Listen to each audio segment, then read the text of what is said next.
Hey, Samantha. It's tea time. Indeed, it is. It's time for tea.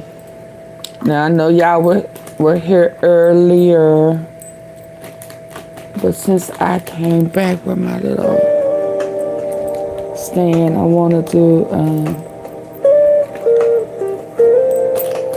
I'm going to see if, I'm going to tap into the, dang it, where is it at?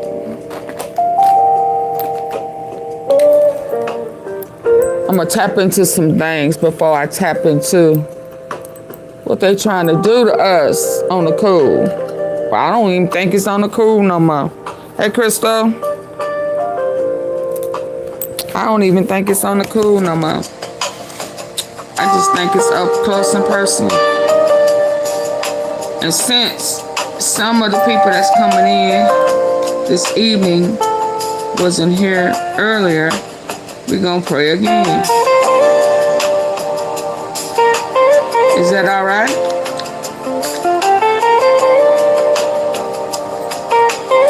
Is that all right?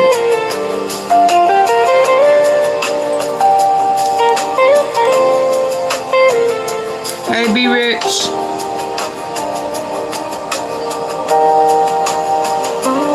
Good evening. Hey, Belinda.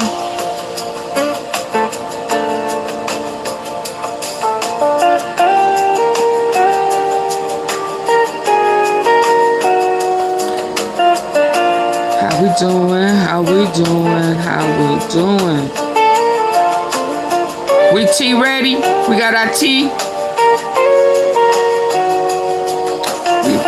Let me refresh this. Some of this stuff is sticking on me. Hey, Cynthia.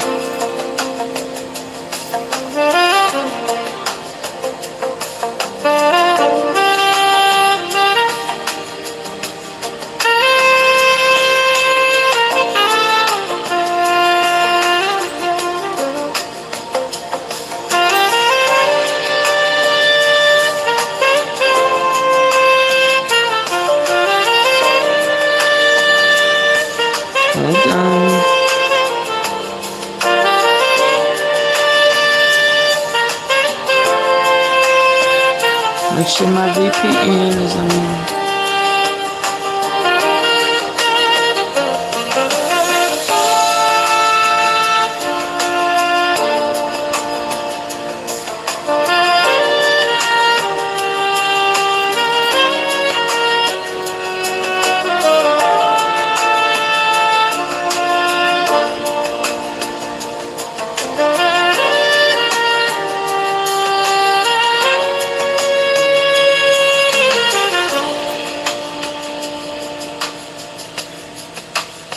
Too many messages.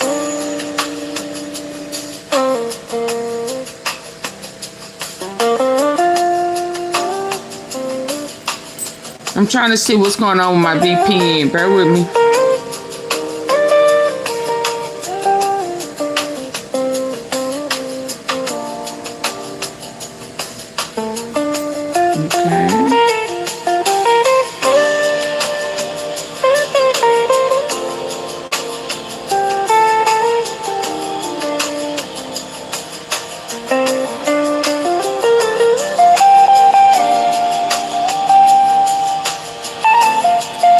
Take your time. Thank you.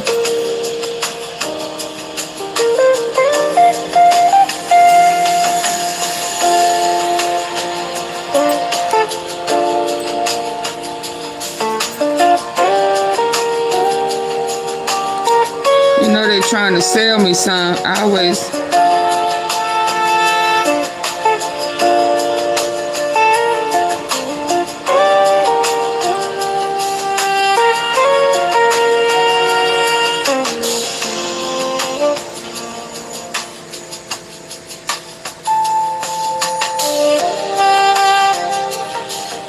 Okay, let me.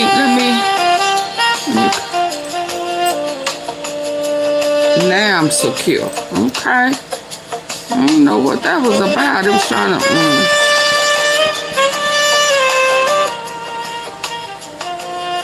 Y'all look at this setting. It is so cute. Hold on, I need for y'all to see this setting. Check out the setting. The vibe. The vibe is all of that. Look, they've got that candle, the music, and some tea. There's some tea. Yeah, that's how you unwind right there when you grown and sexy. Hello. Hello.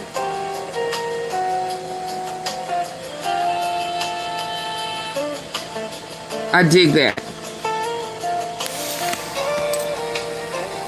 The tea. Where the tea? Dang, you won't stay on the tea.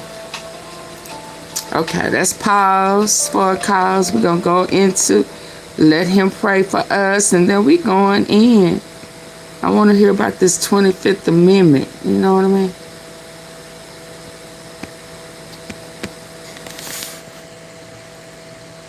Yes, indeed. Let us pray. Let's go. Today is Wednesday, May 13th. Can I pray for you? Sure. Dear God, I pray for the person that is here with me right now. God, I pray that right now you surround them with a peace that surpasses all human understanding. The kind of peace that guards their heart and their minds through Christ Jesus. God, surround them today with your Holy Spirit. God, in your presence, worry has to flee. Depression and anxiety have to flee. Brokenness has to flee. You promised in Psalm 16:11, in your presence is fullness of joy. You promised in Acts 3:19, times of refreshing may come from the presence of the Lord. God, I pray that you refresh them today. Rain down your goodness over them. Rain down your favor.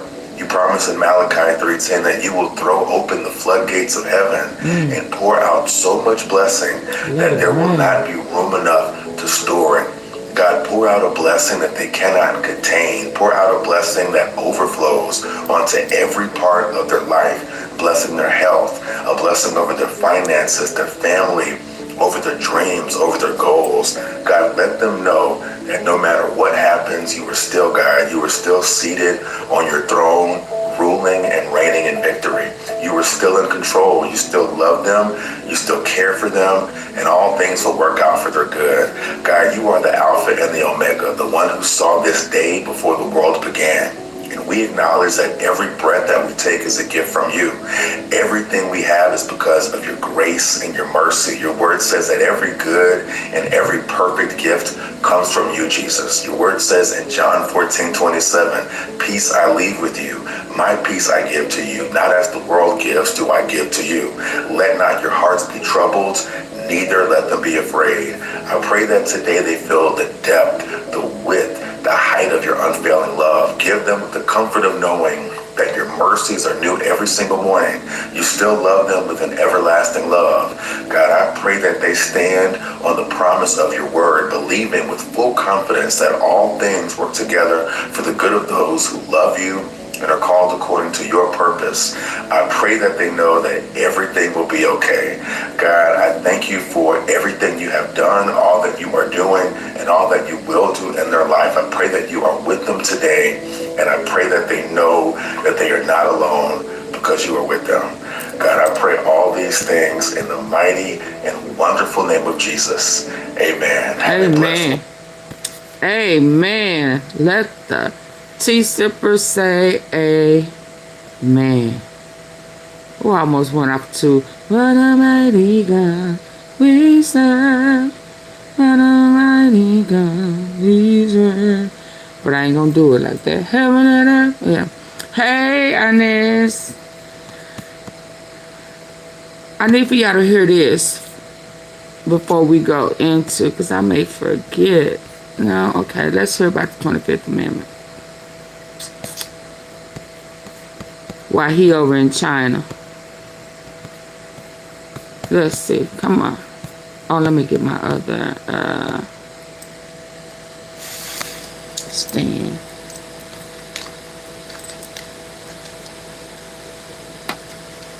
Come in, hitting the like button.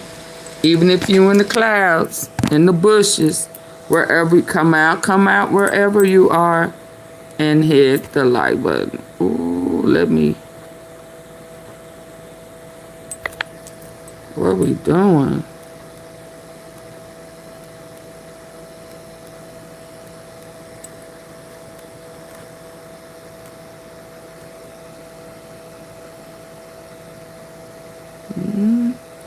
Let's go. Hey, Ben. Shout out to Ben. Democrats are seeing what we're all seeing during Donald Trump's disastrous trip to China, and Democrats are saying enough is enough. The 25th Amendment needs to be invoked immediately. Donald Trump is shaming and embarrassing the United States right now in China. We've heard from various Congress members telling us they need the 25th Amendment invoked urgently. Trump needs to be removed, impeached, get him out.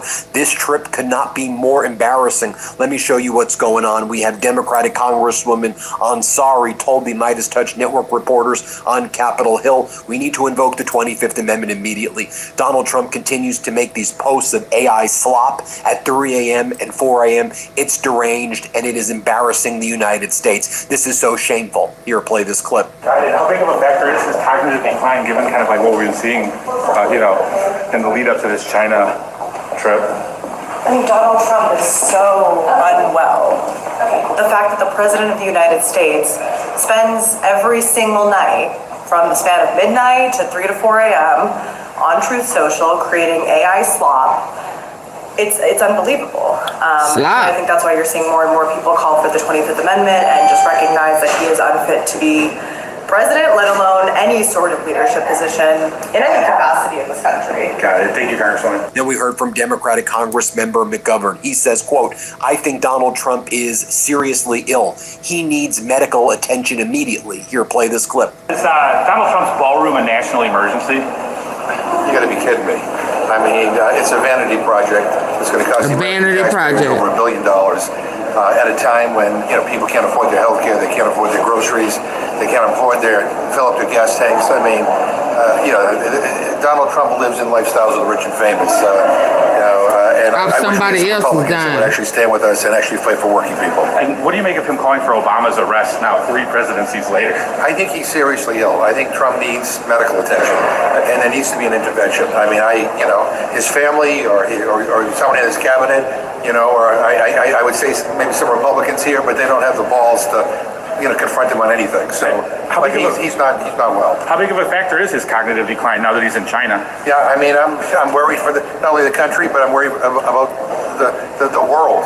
I mean, don't forget, before he went, he was kind of talking about President Xi with awe and respect when he said that he rules China with an iron fist, as if somehow that was something he wanted for himself. So, right. Yeah, this is all very, very strange. Got it. Thank you, Congressman. Appreciate it. Then we heard from Congresswoman Ballant. She told Midas Touch reporters that 100% Donald Trump has something wrong with his mental well-being. I don't know how anybody can see the types of things he's posting and doing and not believe he's mentally ill. He is indeed mentally ill, is what she's saying. That's her opinion, of course. I share the same opinion. We're all entitled to our opinions. Tell me your opinion in the comments. Here's what she says. Let's play this clip. You're concerned about the president's mental well-being? Oh, 100%. I don't know how anyone can see what he posts or watch him in any meeting and think that he's fit for office. I'm absolutely concerned about it. And I know my Republican colleagues are too. They just won't say it out loud. Is it the late night posts? The late night posts, the fact that there is no filter anymore. The fact that he will call a member of the press bitch, the fact that he will call people piggy, the stupid, all of that stuff. This is not normal behavior, but we continue to normalize it by not calling it out for what it is. He's imbalanced. Absolutely. No question. We heard from Democratic Congressmember Magaziner. He says Trump is a bitter, deranged old man who needs to stop ranting and raving about Obama and focus on his damn job. Why is everyone using ninja transfers? Because you'll never compare to Obama. Never. Definitely. You out of your league. Here's what Magaziner says. Let's play it. Is Donald Trump's ballroom a national security issue? Donald Trump's ballroom is a national embarrassment. He wants to spend $1 billion of your hard-earned taxpayer money building himself a ballroom, but he can't be bothered to figure out how to fix healthcare or end tariffs or end the war or bring costs down for the American people. Instead, it's all vanity projects. He wants a ballroom, he wants an arch, he wants statues and monuments to himself, and unfortunately, too many of the Republican members here want to just suck up to him and spend your money on his vanity projects instead of giving you health care. And what do you make of him constantly calling for Barack Obama's imprisonment, like 3 presidencies later now? I mean, he's a bitter, deranged old man who should focus less on Barack Obama and more on helping the American people. He's doing it because he knows that he will not be remembered as being half the president that Barack Obama was, and it makes him upset. And how big of a factor is his cognitive decline now that he's negotiating with Facts, that right there. Just go ahead and say it. You will never measure up. You're out of your league with that. Grow up. Instead of giving you health care. And what do you make of him constantly calling for Barack Obama's imprisonment, like 3 presidencies later now? I mean, he's a bitter, deranged old man who should focus less on Barack Obama and more on helping the American people. He's doing it because he knows that he will not be remembered as being half the president that Barack Obama was, and it makes him upset. And how big of a factor is his cognitive decline now that he's negotiating with behalf of the United States and China? It's dangerous. It's always been dangerous. He's trying to sell advanced chips to China. He, isn't taking our national security seriously. He is unstable. Then we heard from Democratic Congressmember Pat Ryan, who says he's very concerned that Donald Trump may fall asleep while negotiating in China. It's a big factor. We're in the midst of a war. He may start to fall asleep during meetings and further shame us. Here, play this clip. Ballroom a national emergency? Very embarrassing. Trump's failure is a national emergency. I mean, the last thing we need to be doing is funding another vanity project. Oh my God. They keeping it real, right? I'm clutching my We're in the pearls. midst of a war. He may start to fall asleep during meetings and further shame us. Here, play this clip. Ballroom a national emergency? Trump's failure is a national emergency. I mean, the last thing we need to be doing is funding another vanity project when my constituents are paying almost $5 a gallon for gas in a war that he started that we shouldn't have started. So the only emergency is him in the White House. What do you make of him calling for Obama's arrest 3 presidencies later? Oh, I didn't see that. Yeah, I mean, he's completely unhinged. Yeah. It's clear that he's unhinged, particularly I think as he goes to China and knows he's going there with a weak hand. He's just grasping and flailing. And how big of a factor at this point is his cognitive decline? It's a huge factor. I mean, we're in the midst of a war. He's negotiating with China right now, and we can't be sure if he's not falling asleep in the middle of these meetings. We should all be very concerned. I'm certainly concerned, and my constituents are too, actually. We then heard from Congressmember Smith, who leads the Armed Services Committee for the Democrats, ranking member there. He says this isn't strategic ambiguity by Donald Trump. It's incoherent ambiguity. Let's play this clip. I described it in a couple of interviews recently as incoherent ambiguity. We have strategic ambiguity. His is just all over the place. It's confrontational, it's inconsistent, it's erratic, and it doesn't seem to be based on reality. And so what's causing that? I'm not going to offer up a diagnosis, but it is a significant problem. And we heard from Congresswoman Dexter. She says that Donald Trump can't speak in sentences. Let's play this clip. Wait, do you think that the ballroom is a national emergency? That is such a laughable assertion. No, it's of course not. What's a national emergency is the fact that the American people can't afford to live, let alone pay for gas, and certainly can't get to our national parks. But how big of a factor is Donald Trump's cognitive decline now that he's in China negotiating on behalf of the United States? I don't trust that man to be able to cognitively make a complete sentence, let alone negotiate with China, who's so clearly 3 steps ahead of us right now. It's really, really concerning. Got it. Thank you, Congressman. Powerful words here from Democrats. Then we heard from Democratic Congresswoman Ilhan Omar. Here's what she told us. Let's play this clip. With expectations quickly declining for Donald Trump's trip to China, how big of a factor is his cognitive decline at this point? Well, I mean, we've been seeing it for a really long time. It doesn't seem like he fully understands what he's talking about, doesn't have a good grasp of the reality that he's created a mess, not just in this country, but around the world. He said that closing the Strait of Hormuz was a genius move. What are your constituents telling you? Oh, they think it is not a genius move. You know, if you're just reading 70% of farmers saying that they cannot afford enough fertilizers. There is an economic impact, not just on the price of gas, but on everything else. My constituents are feeling it, Minnesotans are feeling it, and I know people across this country are feeling it as well. Thank you, Congressman. We then heard from Congressmember Ro Khanna. Here's what he told us. Let's play this clip. Congressman, is Donald Trump's ballroom a national security concern? You know what it is? It's a national security concern, but he's building it with foreign steel.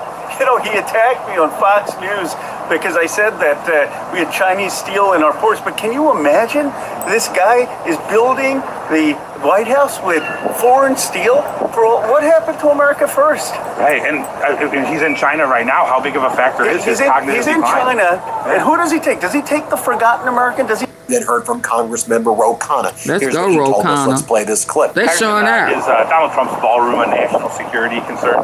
You know what it is? It's a national security concern, but he's building it with foreign steel.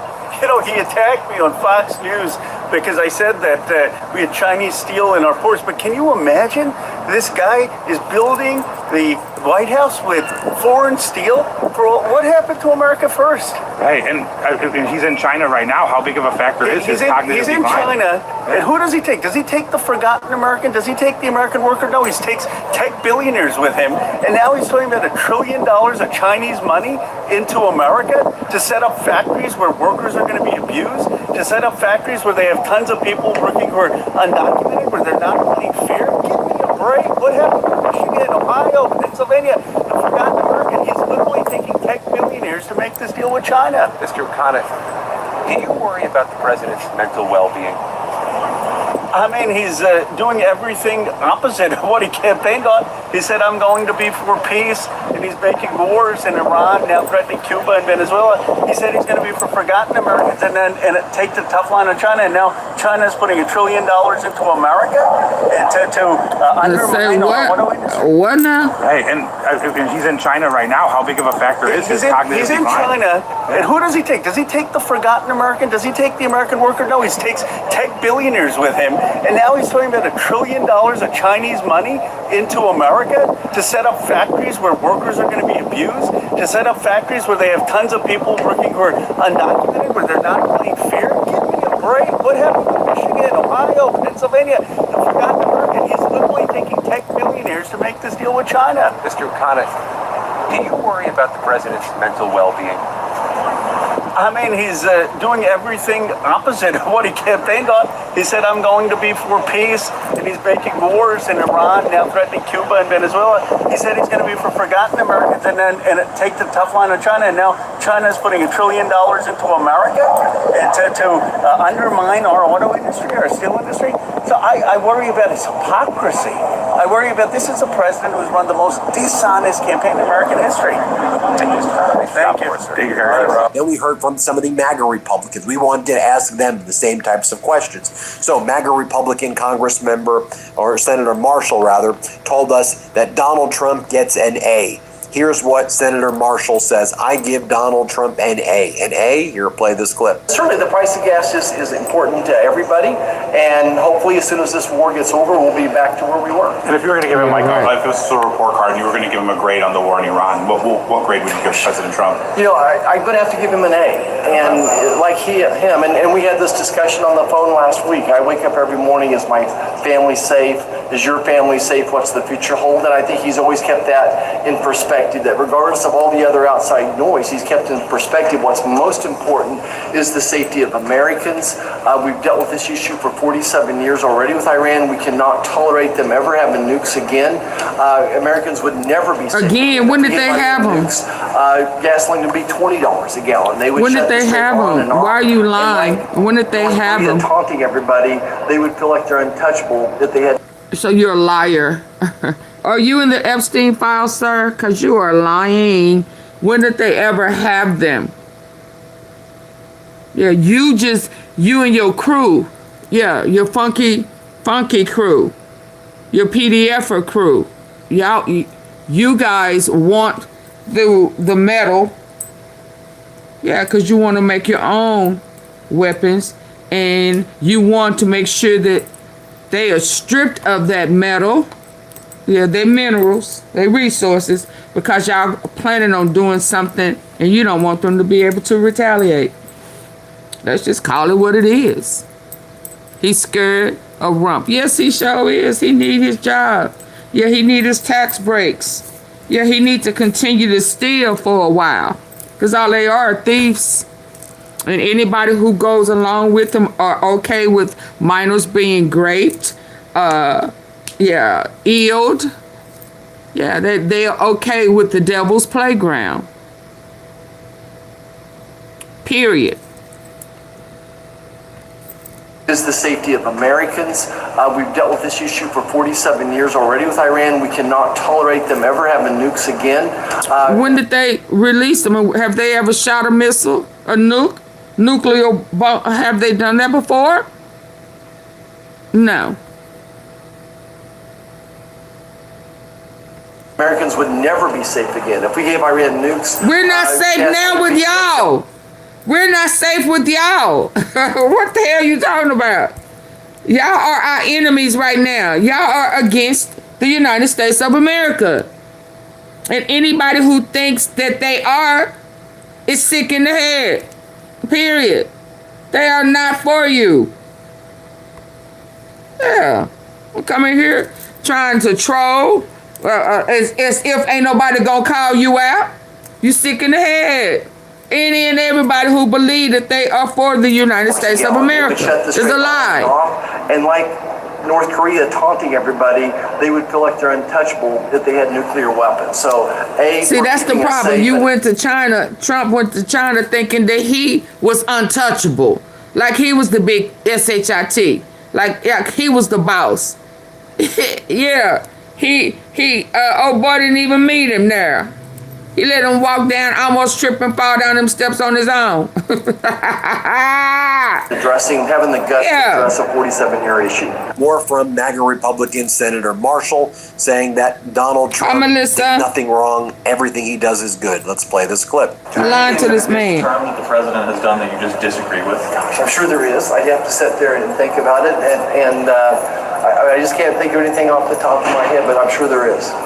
Low-hanging fruit, the Greenland stuff, or even the Pope feud. Has he lost focus at all recently on Watch him lie. He was elected, I think, primarily on the economy. Any of the Pope feud, Greenland, kind of. Well, I think the Greenland would be very important to our national security. I think that would be a very good thing for America to purchase or work out an agreement with them. I think we know with President Trump that he's never going to back down, and that's why it's time to get him out. Who hits him, he's going to hit you back, and that's just who he is. I think you have to focus on. He's got more done than any president I can ever think. Like what? First, I guess we're at about a year and a half right now. He's done more for real. Everything he said he was going to do, he didn't do. Why are you lying? And whether it's the $50 billion Rural Health Transformation Fund, $65 billion of new funds into agriculture. Sir, if he would have campaigned on, I'm going to rebuild the White House, I'm going to put up an arch, I'm going to put my name on everything, I'm going to steal all this money, I'm going to cater to Bibi Netanyahu, he would not have been reelected. I'm going to start these wars, Venezuela, I'm going to capture him and yank his oil and sell it. and put some money in a bogus foreign account so that the U.S. won't get anything off of it, he would not have been elected.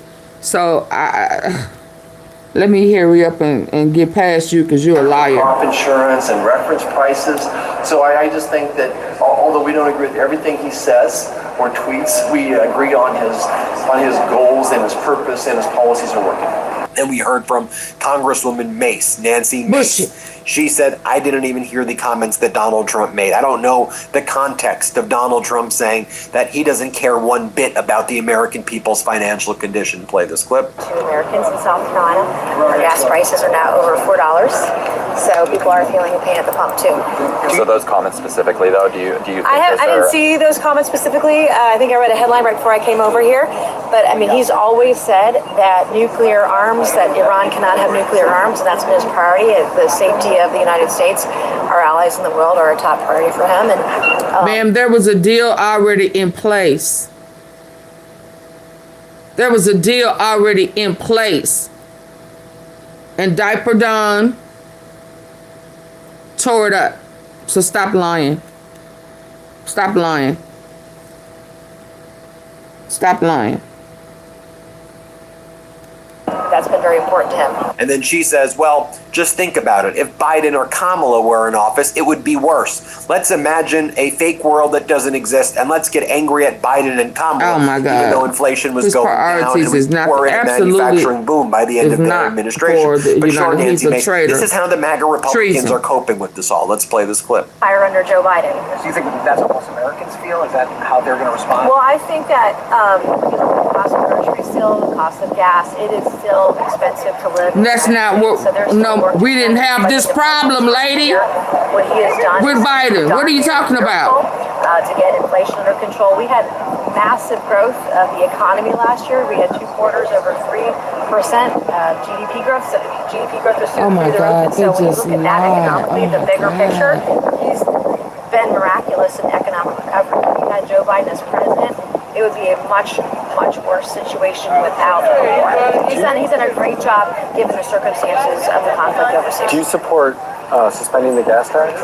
I do support. In fact, in South Carolina, I recommended that the state suspend the gas tax until the prices come down. I also want to see no state income tax in the state of South Carolina. I have a very detailed plan to do that. A little more, we spoke to Congressmember McGovern. Here's what he told us. Let's play it. Congressman, what do you make of President Xi not welcoming President Trump on the tarmac today in China?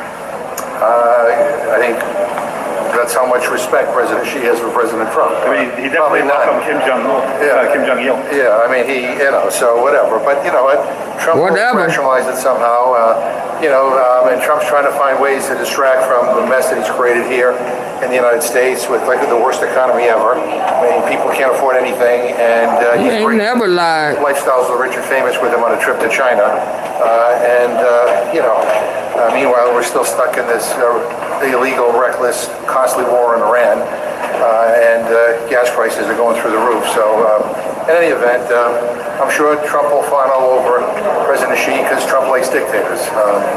Any comment on Dr. Oz yesterday earlier this week, talking about Americans who are under-babied and they aren't having enough babies?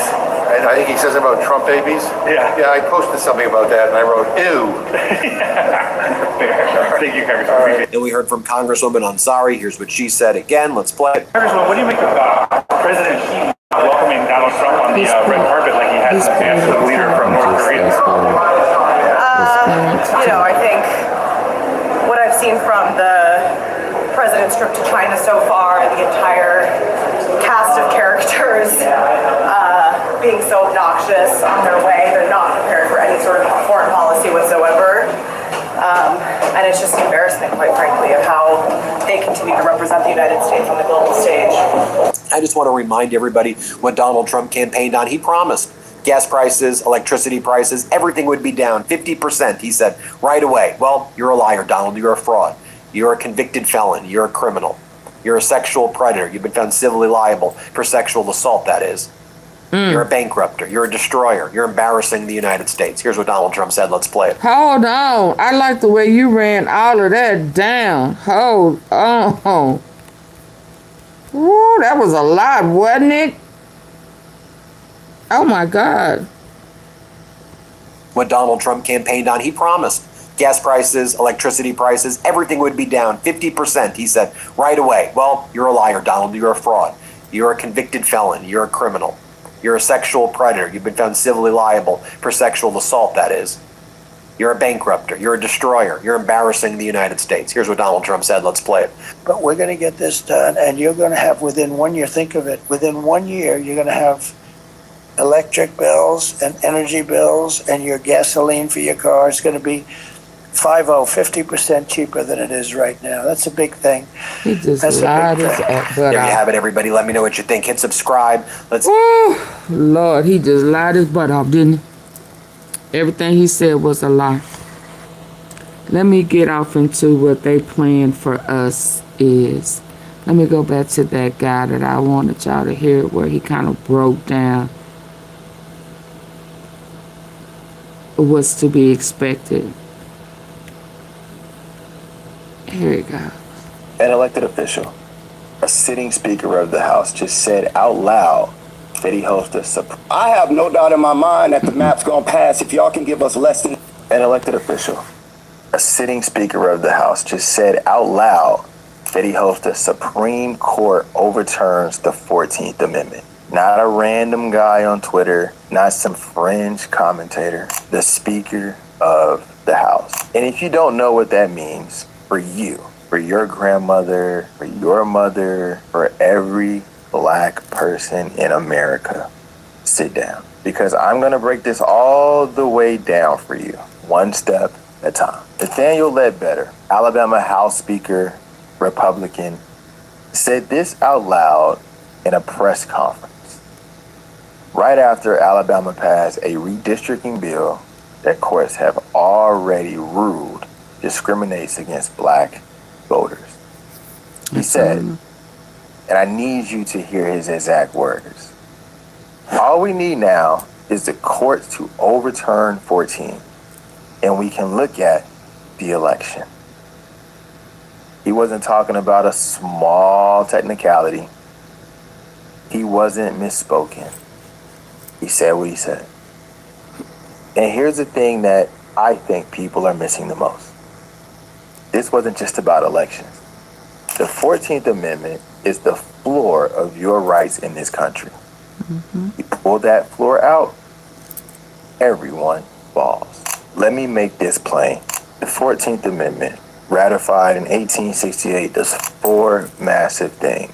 Number 1, if you are a citizen, if you are born here, period, that's birthright citizenship. Number 2, it says no state can take your life, liberty, or property without due process. That's your right to a fair process before the government can do something to you. Number 3, it guarantees equal protection for all. That means the government has to treat you the same as they would treat anyone else under the law. Number 4, it's the amendment that made the Bill of Rights apply to the states and not just the federal government. Every major civil rights victory in the last 150 years runs through this amendment. Brown versus Board of Education, 14th Amendment. Desegregation, 14th Amendment. Voting rights protections, 14th Amendment. You take this out, you don't just lose one right. You lose the legal foundation that literally holds all the We won't other have rights. no rights. An elected official. Do you understand? That means we will have no rights. So when people be walking around saying, hey, Reflection, I know my rights, you won't have any. We must vote.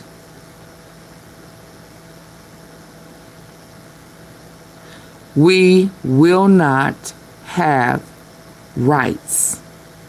Okay. Let's get to this one. What's that?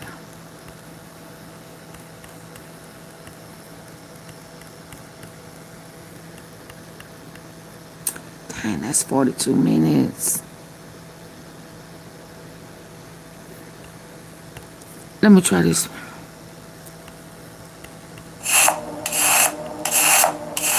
A multifunctional vegetable grater. Fast sales of fruits. Some sort of subversion. How do these wealthy, influential people who should be highly intelligent get so easily subverted by an upseen? I think. Hold on. He talks about it, but let me get to rolling. Let's see what they're talking about.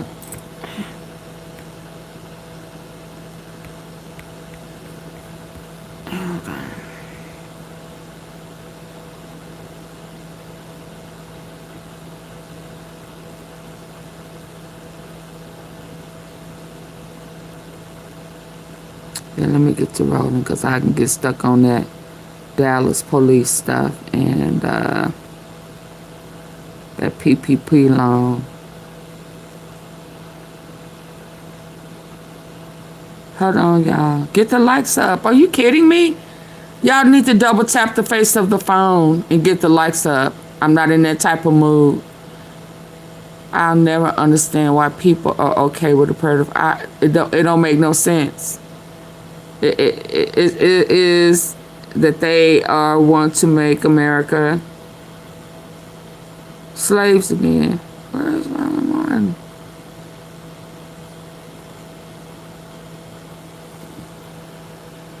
Hold on, y'all.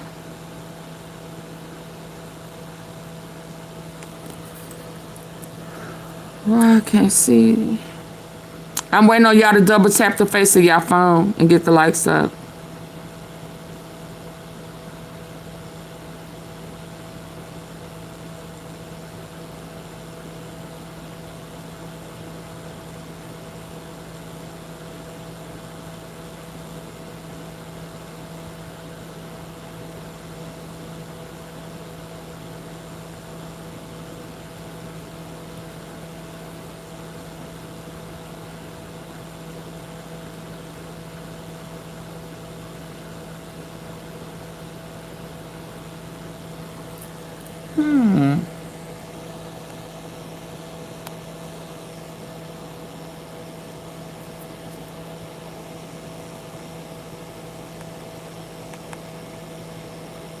Did I put it on the wash later?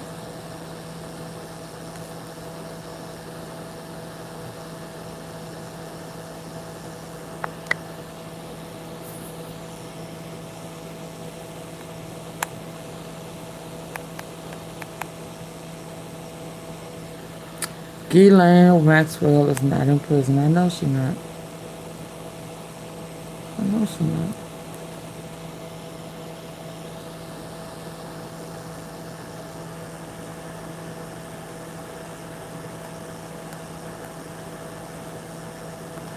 I wonder if I accidentally deleted from my...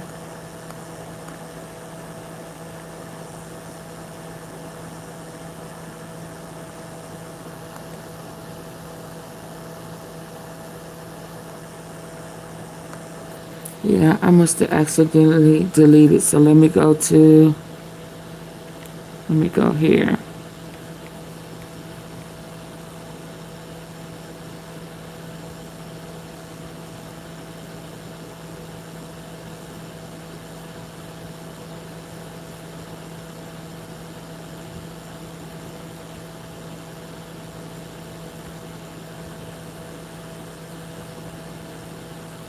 Virginia Democrats suffered a major setback on Friday when the state Supreme Court struck down a congressional map recently approved by voters that could have created 4 Democratic House districts. The court's majority found that the timing of the referendum process had violated the state's constitution. Virginia Democrats say they plan to challenge that decision. Meanwhile, furious Democratic protesters charged state capitals in Louisiana, Alabama, and Tennessee, when legislators there took steps to redraw current district maps that would be favorable to Republicans. Congressional maps in at least 5 other states have also been changed for partisan reasons ahead of the midterm elections. CBS estimates that Republicans are now approximately 9 seats closer to keeping control of the House. We go now to California Congressman Ted Lieu. He is the vice chair of the Democratic Caucus and a member know I of the love Foreign Affairs him. Committee. He joins us this morning from Los Angeles. Good morning to you. Good morning, Margaret. So you are in Democratic leadership. You just heard us lay out what's going on with redistricting. How concerned are you that Republicans now hold the advantage given the recent court decisions? Thank you, Margaret, for that question. Let me just first say Happy Mother's Day to all the mothers across America. Regarding your question, I would disagree that Republicans may have a 9-seat advantage because that's based on data from last term. And the Trump coalition has completely collapsed because of skyrocketing gas prices, surging inflation. And if you look at the polling data and the results we've had in special elections this year as well as last year, we think the Republicans may have an advantage of anywhere between 3 to 5 additional seats. That is not enough for them to stop a Democratic blue wave coming this November.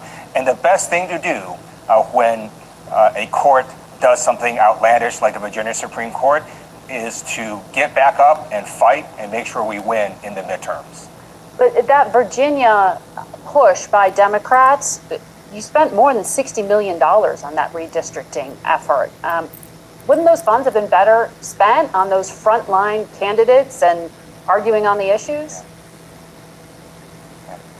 So what the Virginia Supreme Court did was not only wrong, it was disgraceful. They basically said, hey, Virginia, spend all this taxpayers' money holding an election, do all this stuff, and oh, by the way, just kidding, that election didn't count. The court could have stopped this by not having the election in the first place. They suckered the people of Virginia. It was a complete disgrace.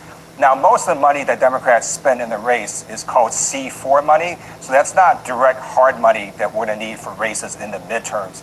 But it was taxpayers' money that was wasted because of the disgraceful opinion by the Supreme Court. You think it was worth the financial cost? I mean, are Democrats going to somehow continue to fight this in court? We're going to look at all available options. We're definitely going to try to keep fighting this battle. And I just want to note, the best way, again, if someone shoves you down, is to get right back up and fight back. And that's what we're going to do. And of these 4 seats in Virginia, I believe we're going to win 2 of them in the midterms. And that's what we're doing. We're fighting back. Okay, so you still believe that Democrats can retake the House. What is your main message? We will take the House. On what message? The American people voted in Donald Trump because they wanted lower costs, and he lied to them. We have surging inflation, skyrocketing gas prices. The Trump tariffs have raised costs across many products across America. People are drowning in debt and in bills, and Democrats are going to reduce healthcare costs, lower costs across the board, reduce your energy costs. That's the message we're running. How are you going to do that? Democrats shut down the government to have an argument over health care, and they didn't get any policy concessions, and premiums went up. You lost that fight. Well, actually, we passed through the House an extension of ACA tax credits for 3 years. We urge the Senate to pass that legislation as well. Democrats, when we get control, we're going to reverse the massive Medicaid cuts, the Medicare cuts, and the cuts of ACA that Trump and Republicans put in last year. Let me ask you about your position on the Foreign Affairs Committee. Secretary Rubio said Taiwan will likely be discussed during President Trump's visit to China this week to meet with Xi Jinping. This is a hugely consequential summit. On Friday, Taiwan's parliament approved $25 billion in funds to buy more American weapons. Are you largely supportive at this point of the Trump administration's willingness to strengthen Taiwan's defense? Both Democratic and Republican administrations have had the exact same policy, which is to preserve the current status quo. And we're trying to keep China from doing anything stupid in the Indo-Pacific, including a military conflict. And I just want to emphasize that the Iran war has shown that we need a brand new strategy in the Indo-Pacific, because in any prolonged conflict with China or Russia, the U.S. will run out of defensive munitions. We already started running out of defensive munitions in a war that lasted less than 60 days. And even against a second-rate military like Iran, they struck multiple U.S. bases. So in any overseas conflict, our overseas bases will be obliterated by Russia and China. We need a new defense strategy, and I call on the Pentagon to deliver that to Congress. Well, President Trump has made these record large promises of arms sales to Taiwan. Are you saying that America actually can't deliver on them because the stockpiles are so depleted and the industrial base can't? I want to hear about what they're going to do to us. No disrespect. Let's move on.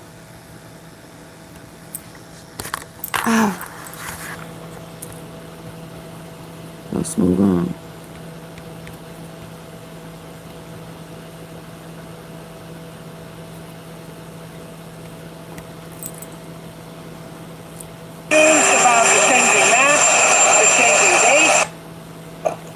Donald Trump, of course, he loves what's going on. A reporter asked him about gerrymandering that's taking place in the South.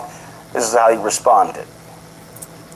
For voters who are confused about the changing map, the changing date, and the African Americans concerned that this is going to draw black members of Congress off the map, what do you say? Well, I think it's been a wonderful process. Nathan, the Democrats, or as I quote the Democrats, they are dumb in so many ways. It's been a wonderful process. So we have elevated long enough, and they have, it's time for them to get back out to work and get back out in the fields. We need to, we can use that money. They're lazy, they're criminals, all of that right there. Y'all hit the like button.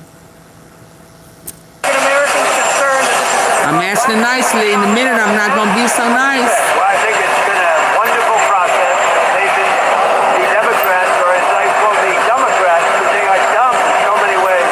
They've redistricted for years, and now we took our shot, and it looks like we're going to pick up a lot of seats, and that's a good thing. That's a good thing.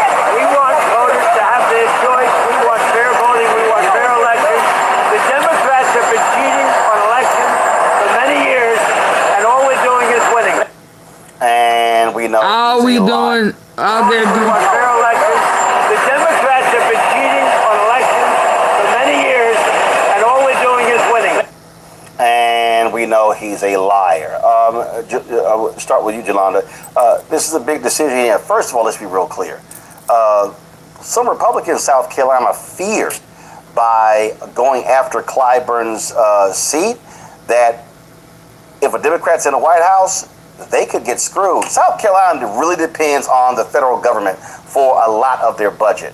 And there were Republicans saying, hey, do we really want to do this here? Because if a Democrat's back in the White House, we could be on the outside looking in. Two, if they changed that district, that meant sending a lot of black voters to some other districts, and they said, wait a minute, you could be endangering other districts. That's actually what's happening in Texas right now. There were some Republicans in Texas who are on edge that if Latinos, if they vote in a significant number for Democrats, then Republicans could lose the edge they thought they were gaining by rigging the maps to take those 5 seats. Oh, for sure. And we're actually seeing that here, Roland, where a lot of reliably Republican seats have gone to Democrats. They've had Democrats all voting like Democrats, and they've had some Republicans voting with Democrats, like the Senate seat with Tyler Rimmet. We just had a black mayor get elected down in Pearland. That's never happened. Pearland is red in the country. He is. He's absolutely an alpha. He's Fred.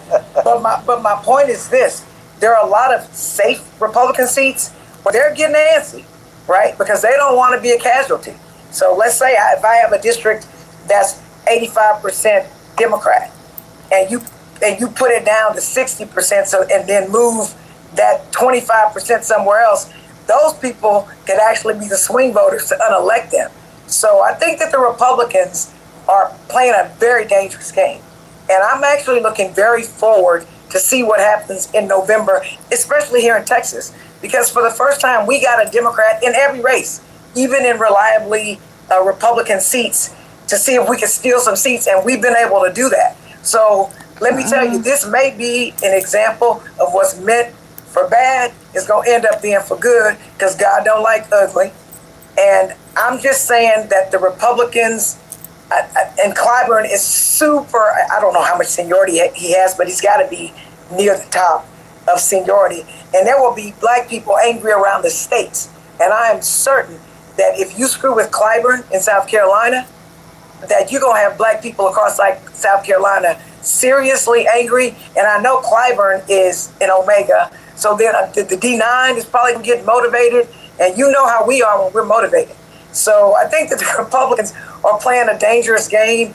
But we at the street level have got to pay attention to these attacks on black folks. And we in the media, and we who are elected, have to do a better job of connecting the dots for our constituents on the streets who are suffering right now, who haven't been able to connect that the reason I'm suffering is literally because Republicans hate black people and they are implementing policy that hurts black people. Mustafa. Thank you. I keep saying this, and the only way you stop these people is if you completely overwhelm the ballot box. As I said, we're going early, y'all. We got to get in there early. A massive national voter registration effort on Saturday by going in Montgomery. We'll be broadcasting that on the Black Star Network. We're going to be sending our feed, guys. Could y'all please thank you. Come on, we got to move a little faster. Hey, light girl. We're going to be sending our feed to multiple channels all across YouTube and Facebook as well. It is going to require a massive turnout, but it can't just happen one time. I've said on this show numerous times, we voted in massive numbers for Obama in 2008 and 2012. Yeah. Had we maintained that turnout, in 2006, in 2010 midterm elections, 2014 midterm elections, 2018 midterm, 2016 presidential election, 2018, 2020, 2022, 2024, then we wouldn't be sitting here having this conversation. Now, I know somebody's listening and they're saying, well, Roland, it's not all on black people. Guess what? I ain't talking to white people. Now, there's some white people who watch this show. There's some Latinos who watch this show. But I'm largely talking to black people. And what I'm saying to black people, all we can do is what we can do. We can't control what they do. But what I do know is that when our turnout drops the way it did, when we don't show up, when we don't push the same numbers. I mean, the stats are the stats. Go to my iPad. I mean, this is it right here. You see, the black line is white voters. The blue line, the black line, white voters. Blue line are black voters. You see right here. You see right there. That blue line where we are almost on par with them in 2000. We outvoted them in 2012, first time in history. And in fact, Sam Alito used this in that Calais decision by saying that, talking about the black vote in 2 of the last 5 presidential elections. But here's the problem. Look at that drop off in 2016. And then it went up in 2020. And then it went way back down in 2024. This right here simply cannot happen. We have got to have black folks killing it at the ballot box to shut these folks down and their anti-black agenda. Yeah. Well, you know my quote, you have power unless you give it away. And that, the particular chart you just showed really highlights that for everyone. When we show up, when we vote in significant numbers, we win. We make sure that we hold on to our power. We make sure that resources are coming back to our community. We make sure that our voices and our priorities have a place to not only be heard, but to be worked upon. And when we don't, then we know someone else is making decisions for us. When you think about the South, Andrew Johnson he was the president after Lincoln was assassinated. And one of the things he was trying to do is to make sure that the United States government was a white man's government. Now, you see many actions that are currently going on today, whether through the Supreme Court or through the redistricting that we see going on, the gerrymandering of maps that folks are doing. So how do you make sure that you combat that? One of the ways that you do it is by making sure that we vote in some of the highest numbers ever seen. I'm one who also believes in partnership. So, to my brothers and sisters who are out there, I always say, mi gente tienes que votar. What that means is that my people, you got to vote. So whether it's black folks Ain't no or if, brown ands, or folks, buts when about we it. come together, we can actually make progress. And progress scares some folks in America because they think that they are going to lose something instead of realizing that when our communities are stronger, America is stronger. Right. So we can't wait on anybody else. Nobody is coming to save us. We have to make sure that we vote in the numbers that are necessary for us to make sure that we're winning, not just on the federal level, but the state, the county, and the local level as well. And that's how you make sure that you hold on to your power. This is a national issue. It's happening right here in Middletown. This isn't just about a school. It's about opportunity. Applications approved. Ranked as #1 by the Connecticut State Board of Education in 2023. No one can give us an answer why. Roland Martin is coming to Middletown. He wants to. Okay, he had another one about our jobs. Black jobs gone. Force and attempts to eliminate DEI policy. It's all to eliminate us.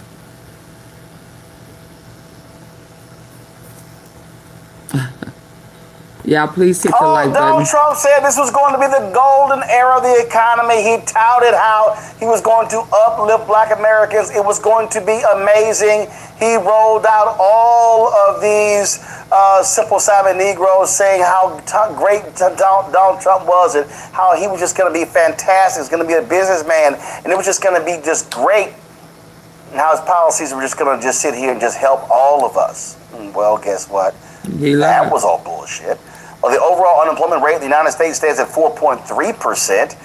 The black unemployment rate is a lot higher at 7.3%. Trump's reduction in the federal workforce and attempts to eliminate DEI policies have hurt black workers all across the country. These actions have weakened a long-standing pathway to the middle class and worsened the affordability crisis that many Americans are currently facing. These actions have weakened a long-standing pathway to the middle class and worsened the affordability crisis. Slow down, Martin. The black unemployment rate is a lot higher at 7.3%. Trump's reduction in the federal workforce and attempts to eliminate DEI policies have hurt black workers all across the country. These actions have weakened a long-standing pathway to the middle class and worsened the affordability crisis that many Americans are currently facing. Banja Ajalori, chief economist at the Center on Budget and Policy Priorities, joins us right now. Glad to have you on the show. Been a while. Glad to have you back. Let's just be real clear here. He was lying. He was questioned today by saying, "Oh yeah, inflation has gone up to 3.8%. Oh, that was because we had it down here. Oh, it's the war. It's excuses." Okay. Well, you shouldn't have started the war. Now they're trying to sit here and figure out, them man, a let's dream. get rid of the federal tax. They're trying everything. The reality is his tariff policy was idiotic. Was a abject failure, but what it did was it killed people in other countries. It destroyed jobs, wiped out a significant number of black jobs, and the downflow, his attacks on corporations, they've been firing black folks as well. So we're talking about 700,000-800,000 black folks who have lost jobs since his inauguration. Yeah, everything you say is correct. What's been happening is that, basically the targeting of the federal workforce. And the thing we have to remember about the federal workforce is that was the place where black people were able to experience social mobility, moving up to the middle class, upper class. You think about pensions, you think about healthcare, and now he's really targeted that. And even with the loss of federal workforce, the jobs that people worked with the federal workforce and like nonprofits in the private sector that worked with it, those jobs are gone too. Yeah, so by wiping out a lot of those grant programs that, as you said, that impacted nonprofits and other businesses, people also don't understand. Listen, there were $10 billion in contracts black people got in the last year of Biden-Harris. 2%, okay? Not a lot, but it was a record number. Well, that's now down to 1.2%. And so not only are you talking about losing federal jobs, billions being cut in grants that funded a lot of nonprofits. Now you're talking about decreasing in contracts. And I've talked to black folks who own businesses, and they've had to lay off or furlough workers because of contracts being snatched away or being frozen. Very much so. And I think the thing that we have to remember is that this the federal workforce is about public services. And so it's not just about the people losing their jobs, but it's about the communities that lost the services that they were needed, that were helpful, and not just in DC, but all throughout the country. And so I think that's the thing that we need to focus on, is that the communities were harmed themselves. And so this has to be, I fundamentally believe, something that's talked about in the midterm elections to lay out. Not only that, listen, Trump has touted billions sending to farmers as a result of his tariff policy, but even there, they've been freezing out black farmers by saying, oh yeah, we don't focus on DEI, but yeah, but you focus on the white boys. Yeah, and so you're talking about the $12 billion program that went to basically large industrial operations in February. But the problem is, even if that went to black farmers, it's still not enough. The tariff regime that you mentioned before has been very detrimental for the agricultural industry. You're having that tariffs on steel, aluminum, fertilizer. We've seen, because of the conflict in the Middle East, fertilizer prices are skyrocketing. They're being harmed that way. Also, the tariff, the trade war has been impacting a lot of these farmers. So now their exports have been down, their costs have been going up, and now they're getting squeezed. And that $12 billion was just a drop in the bucket. It hasn't really helped anyone. So what do you say to these simple Simons, especially these black men? I see them, they are all on Instagram touting Trump. And they're horrible. Attack Democrats. It's so disrespectful. And I'm sitting there going, the data is the data. Show me how Donald Trump has helped black people. I think about the people that you had on before saying that sometimes it has to get worse before it gets better. And it's one of those things where now we're seeing the communities are being harmed. And that's even before talking about what they call the One Big Beautiful Bill, or mega bill, where there are being cuts to food assistance, people are losing health coverage. And it's just one of those things where the economy is getting worse, especially for lower and middle income households. And so you just have to look at what the data says, and more than what the data says, what's happening in the community, what are people feeling? And so we're seeing that in the poll numbers. Questions for the panel. Mustafa, you first.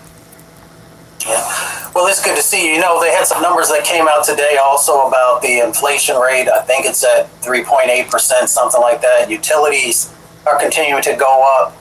You know, how do we address this? I'm even not sure if we address it through policy or there's other actions, but based upon where you said, how do we get our arms around it? How? Well, the biggest thing is that this is all policy driven, starting with the tariff regime that's caused prices to go up over the last year. Now with the conflict in Iran, it's been over 60 days. The closure of the Strait of Hormuz has caused, it's not just gas prices, but diesel, fertilizer, all these things. This is all, you know, what people call like an own goal. It's our own policies that are causing these prices to go up. So the best way to kind of reverse it is to reverse all the policies. All of them. My question is, explain in lay people's terms what the connection is. We keep talking about tariffs are doing this. Explain to people what that means and why are they paying more. So don't make it a conclusory statement. Explain the details, please. Yeah, so one example is if you think about, we like to think about black small businesses, say like beauty salons.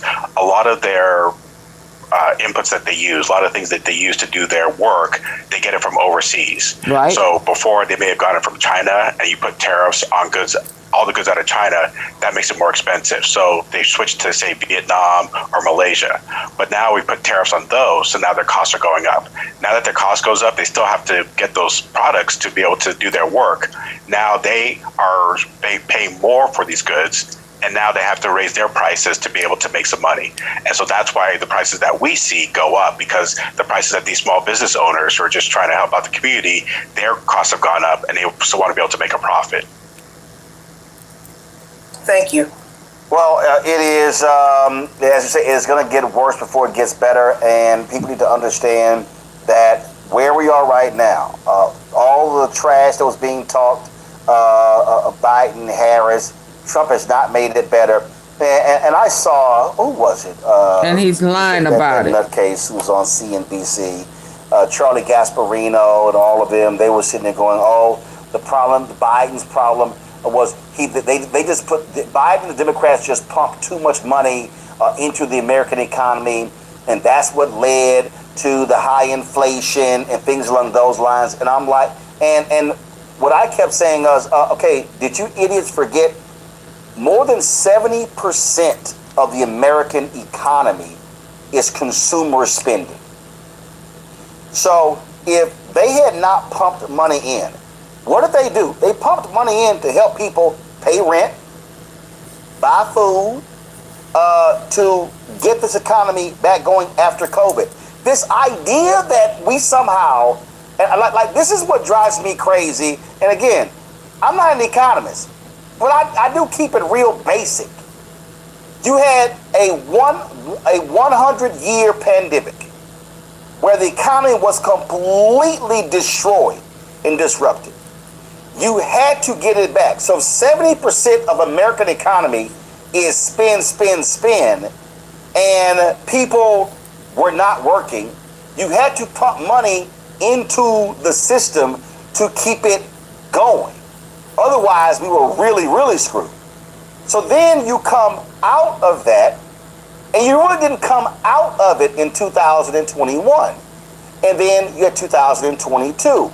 And so there's going to be a byproduct of that, but you also had companies that jacked up prices because they didn't make money in 2020 and 2021.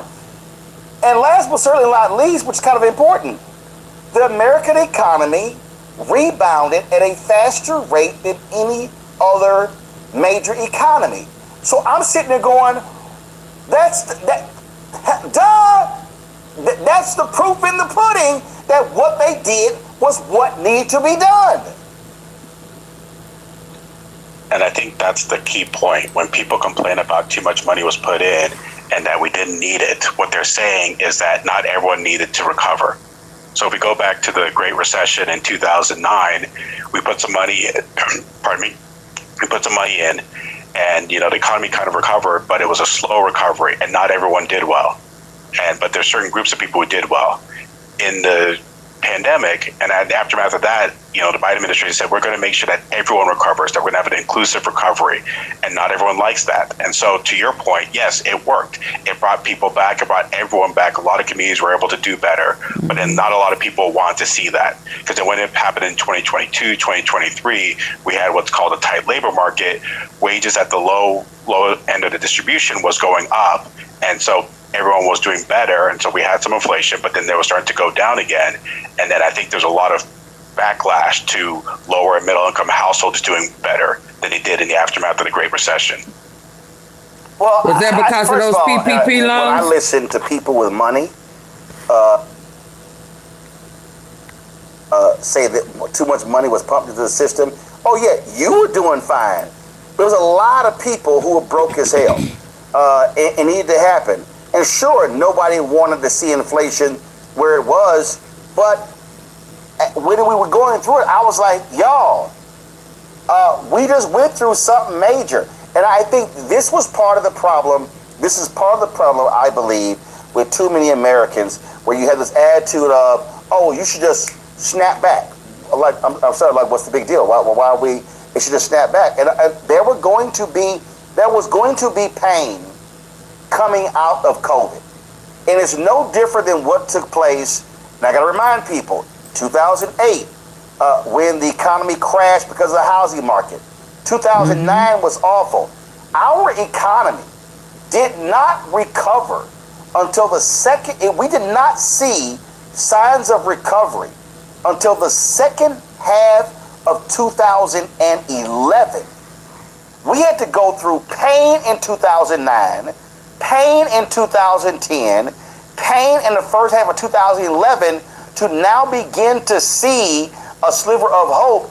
You don't go through an economic calamity and, 3-6 months, a year, everything just steps back. It just doesn't happen. No, it doesn't happen. And one of the other things is that in 2010, 2011, the federal government really started doing austerity. And so they actually not only did not put money into the economy, we're taking money out of it. And this is why even though the economy recovered, it didn't recover for everybody. There was a lot of communities 2013, 2014, 2015 that were still struggling, that still hadn't gotten back to the level they were before 2008.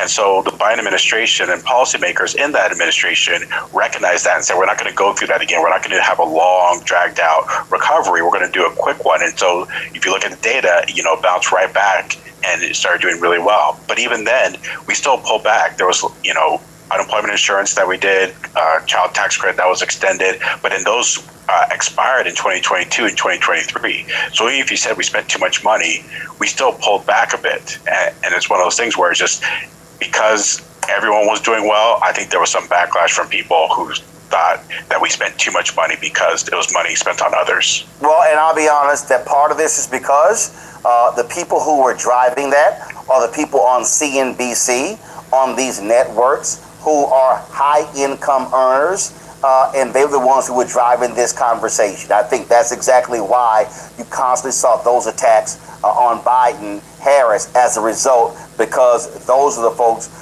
who had the mouthpieces. And so, there we go. Bonja, I appreciate it, man. Thanks a lot. Thank you for having me. They've been trying to erase black political power since Reconstruction. Now the Supreme Court is helping them finish the job. First came Shelby County versus Holder in 2013, the ruling that gutted the Voting Rights Act. Then came Brnovich in 2021, another ruling, another piece torn away. Now comes Calais, the case civil rights leaders won political power since Reconstruction. Now the Supreme Court is helping them finish the job. First came Shelby County versus Holder in 2013, the ruling that gutted the Voting Rights Act. Then came Brnovich in 2021, another ruling, another piece torn away.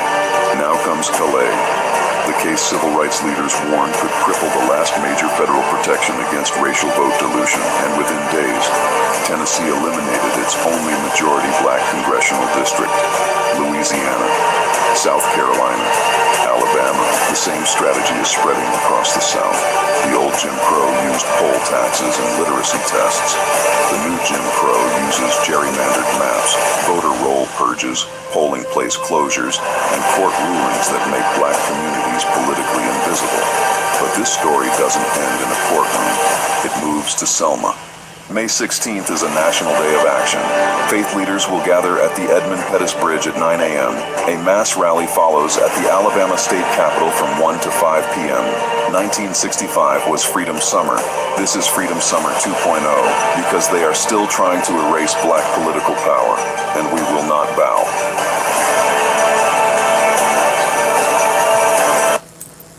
Black people,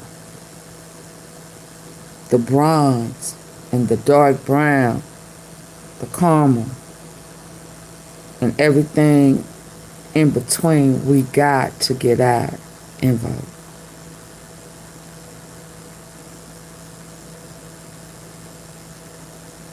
Is the picture? Yes, that's the Tennessee senator. Absolutely. Who got in their face. Got in their face, baby. Called him a boy. Boy? What's wrong with you, boy? Yeah, that's him. Yep, that's him. What time is it? Yep, that's him. Because he appears to be a politically correct type of guy, if that makes sense. And to see him stand up for his brother is what he said, and he was about that. It was a very proud moment for me, because in my lifetime I've dealt with discrimination, but to see it, to have a texture of what the Jim Crow, not fully, but knowing that is their purpose, is kind of overwhelming to me. Although I don't want to be provoked, I don't want us to fall for the N-word, because baby, when I start hearing it, I don't know if it's gonna get me caught up, but I'm gonna tell them, y'all come from us. It's gonna be my honor to let them or remind them, baby, that the whitewash has fallen, And the truth is the truth. Y'all came from us. We didn't come from you. Although y'all, y'all daddy and Paul, great, thought that he was doing something by coming in the sheds and violating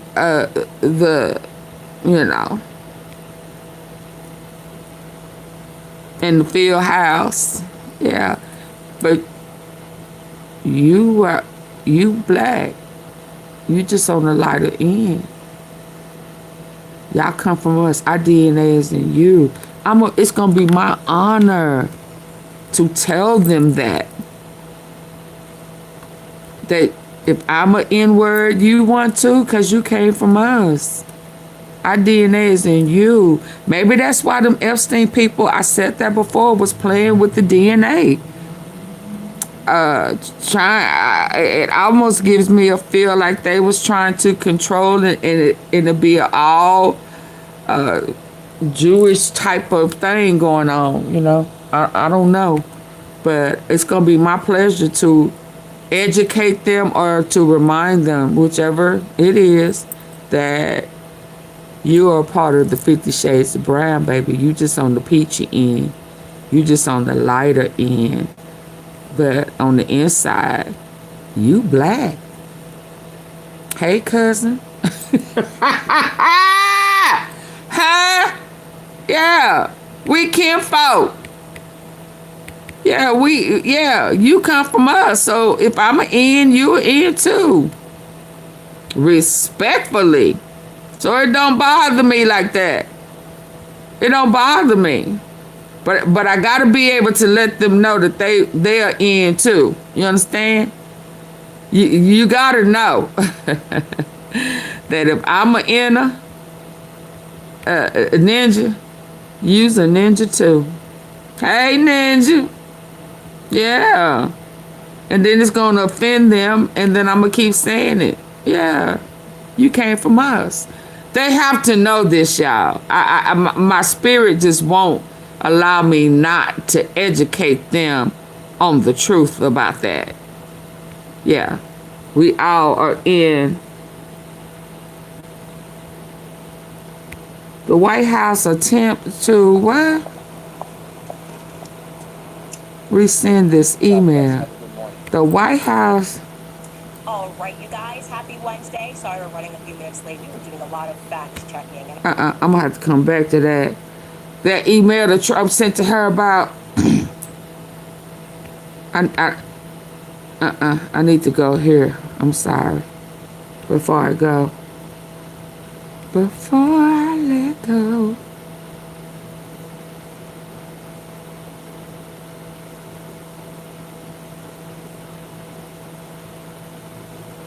Oh, Abbott. Let me see what he's saying here. Greg Abbott says he is expanding the state's repeat.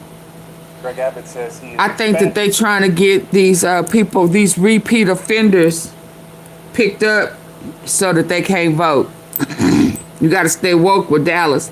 But I'm also, curious about the new chief with this second repeat offender. That's going to get a whole bunch of people caught up. Yeah, it's going to get a whole bunch of people caught up. Shout out to the DPD. Yeah, he's trying to round them up, the repeat offenders. I think that they need to be the first ones go to war. I think that needs to be the first line when they start their draft. Let's go.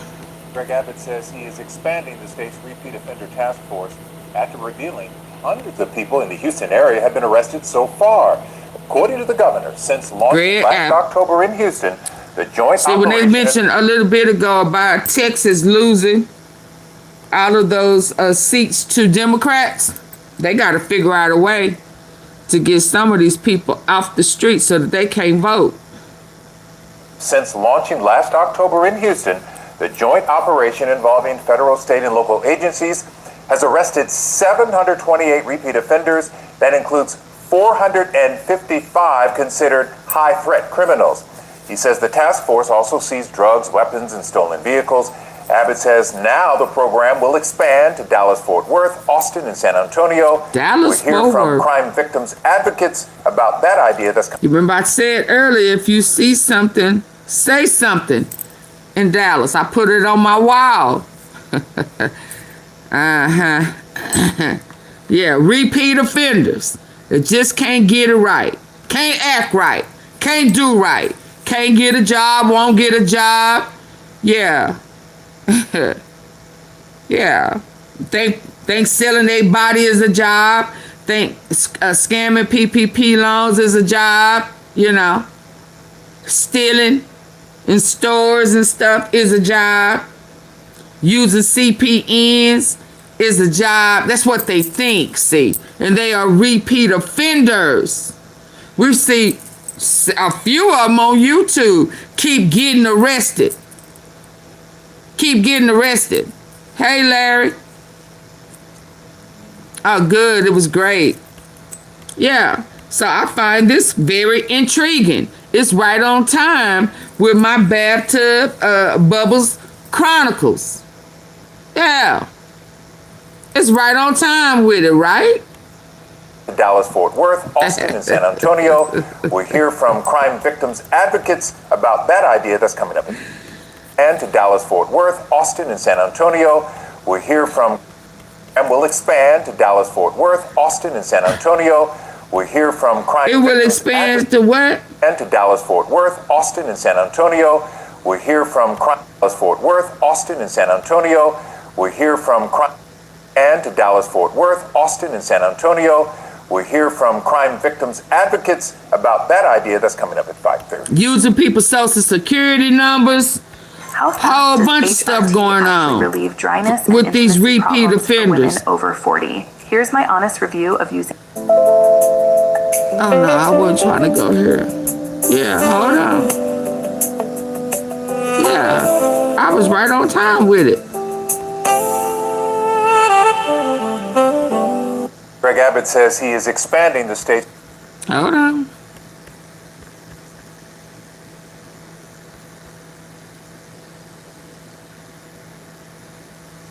Let's hear about this PPP.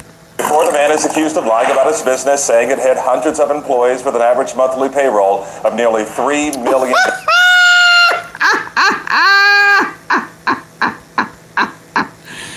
Forge them numbers. Didn't I tell you?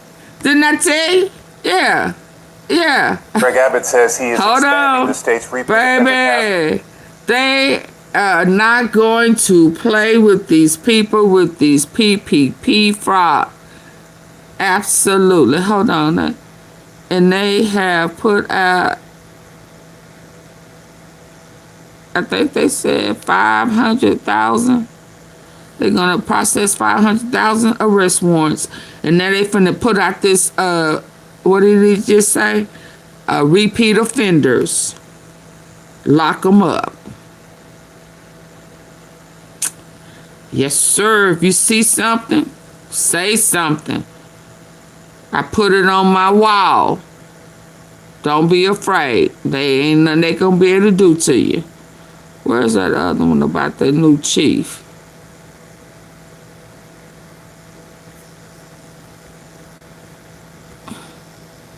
The Dallas PD is touting the success of an operation which they say took more than 160 violent criminals off the street. Over the course of a month, Dallas police and U.S. Marshals cooperated on Operation We. They got a whole operation.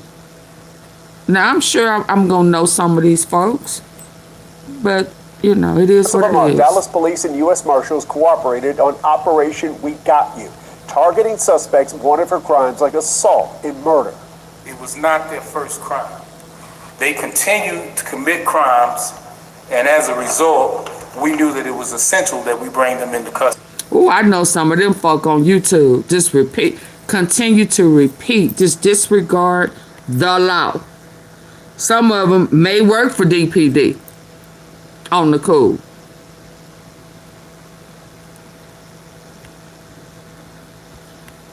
I got my eye on you.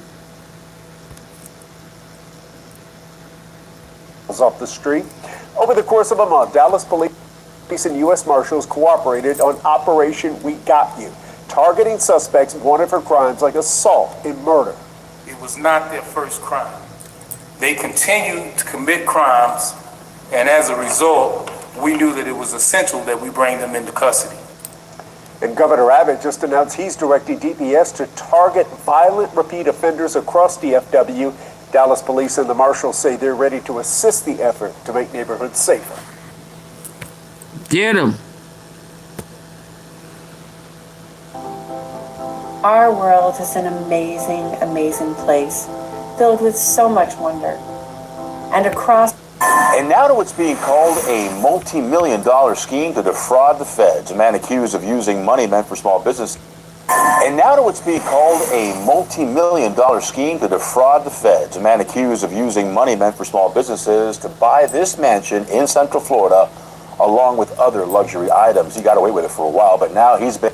I wonder if he using CPNs. Multi-million-dollar scheme to defraud the feds. A man accused of using money meant for small businesses to buy this mansion in Central Florida, along with other luxury items. He got away with it for a while, but now he's been indicted. The scheme helped him land millions from the PPP program, and Calvin's in the newsroom with the details. Well, we've heard the story before. The man is accused of lying about his business, saying it had hundreds of employees with an average monthly payroll of nearly $3 million, but federal investigators say none of that was true.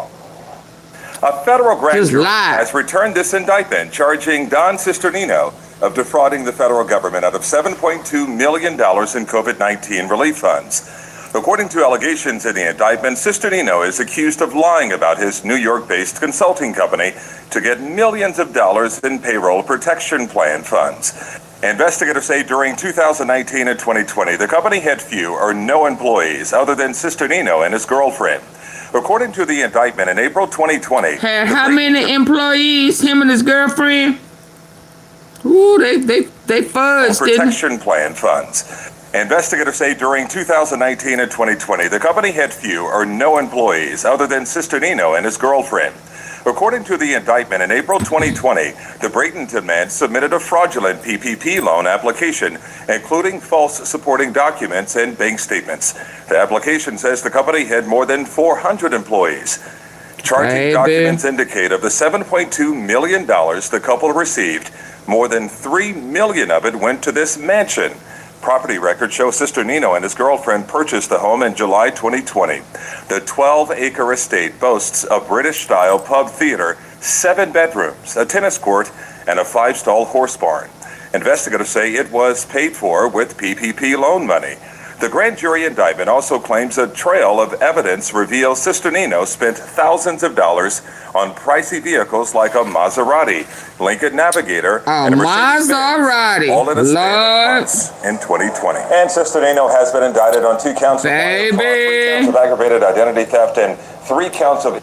If you see something, say something.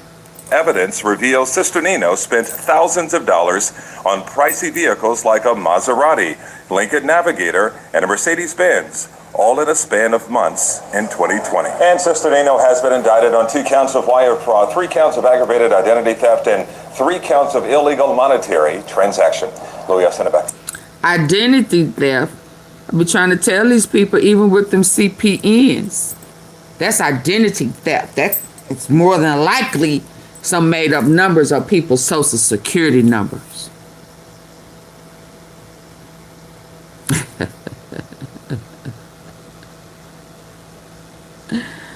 Ooh, man. Navigator and a Mercedes-Benz, all in a span of months in 2020. And Cisternino has been indicted on 2 counts of wire fraud, 3 counts of aggravated identity theft, and 3 counts of illegal monetary transaction. Louis, I'll send it back to you. You know what they say, karma never forgets an address, all right? Thank you, Calvin. It does not The forget. man has pleaded guilty to fraudulently obtaining $1.56 million in PPP loans. So this is one of many cases of PPP fraud, leaving some business owners who need the money out of luck. Here's our consumer reporter, Heather Sullivan. A Lamborghini, a Rolex watch, a Ford F-350. Those are just some of the things that a Houston man bought after fraudulently obtaining a $1.6 million PPP loan, money that was intended to help businesses survive the pandemic. It looked like you've already gotten a loan? And I said, I haven't. They said, well, look like you're on your second round to get a second loan. And I was like, I was like, are you serious? Somebody used her social. So she learned someone had taken out $40,000 in PPP loans in her name, preventing her from getting a loan for her wine and marketing businesses and charity organizations. As a person like me that really needed the funds at the time and couldn't get the funds, so then I had to go and, like I say, take money from my savings. The Department of Justice says it has prosecuted more than 100 defendants. I wish you would come on and get some people I know on here. Houston just pled guilty to fraudulently obtaining $1.6 million in PPP loans, buying a Lamborghini Urus, a Ford F-350, and a Rolex, using the name of someone who died. A University of Texas report suggests 1 in 6 PPP loans is... If you see something or know something, you better call that hotline tip, especially if you are part of the police. Suspicious. You better beat me but the Small Business Administration says it's much lower. In the case of PPP, it's less than 0.5% of loans we even suspect were ineligible. And that the vast majority are helping real businesses. Here in Houston, we were averaging about 1,300 PPP loans every single day to small businesses, about $85 million every business day during COVID. So there were 350,000 businesses, give or take, that got those loans. Meantime, Young says she's had to work for months to clean up her credit report. I've had to write all three credit bureaus and have locks put on my accounts. So every time something happens, I get an email or an alert to my phone letting me know that someone is trying to do something. The SBA says 33% of PPP loan recipients are still eligible to have those loans forgiven. Plus, there are a number of loans and grants still available to help businesses that are struggling, including I have links to help you apply for all of these at Sullivan Smart Sense on Fox26Houston.com. Heather Sullivan. Whoa, this is nice. Well, what's the quickest payout you've gotten from Sure Leverage funding? It honestly surprised me. I actually went to bed, requesting a payout before falling asleep, and I woke up with the deposit in my bank account. So it's like. Fox 26 News. Well, new here at 11, this Davenport couple is accused of trying to defraud the government out of more than $5 million in COVID relief money. According to court records, the couple spent some of that money gambling at casinos, purchasing designer handbags, and they paid off their 2017 BMW. As Fox 13's Jordan Bowen reports, this isn't the first time that one of those defendants has been charged with fraud. For some struggling businesses, COVID relief funds can be a lifeline. But feds say the businesses under 44-year-old Julio Lugo and 37-year-old Rosenide Vinnett not only weren't struggling, but weren't even real. Attorney Anthony Rickman, who isn't associated with the case, says the real victim is the taxpayer. Businesses are failing. Businesses are struggling. This money was set aside for legitimate businesses.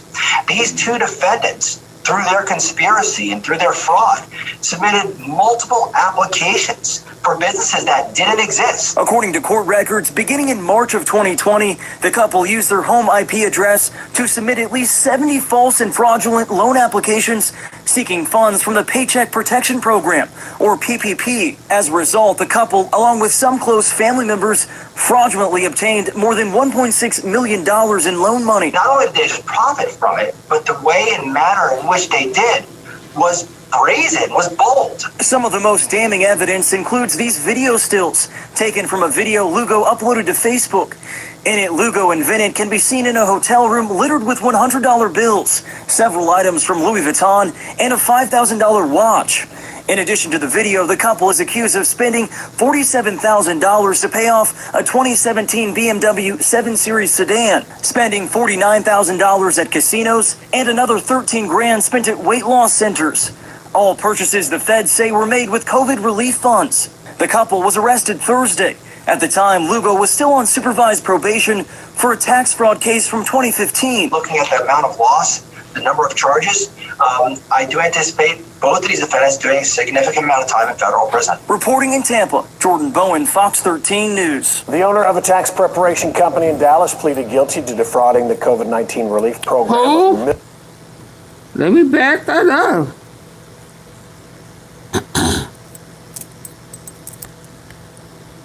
Sedan, spending $49,000 at casinos and another 13 grand spent at weight loss centers. All weight loss centers made with COVID relief funds. The weight loss centers. At the time, they got a BBA. Sedan, spending $49,000 at casinos and another 13 grand spent at weight loss centers.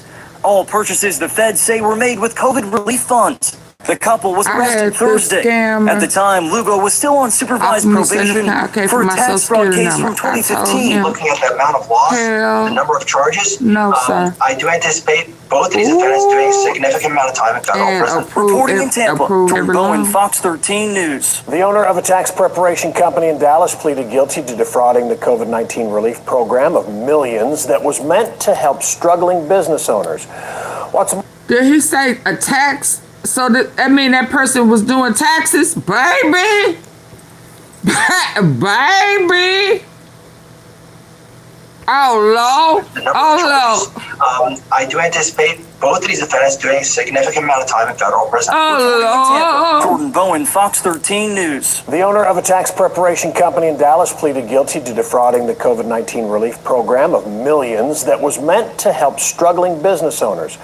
What's more, he was already going to prison for 6 years for a previous tax fraud conviction. Fox 4's David Centendry joins us live tonight with these details. David.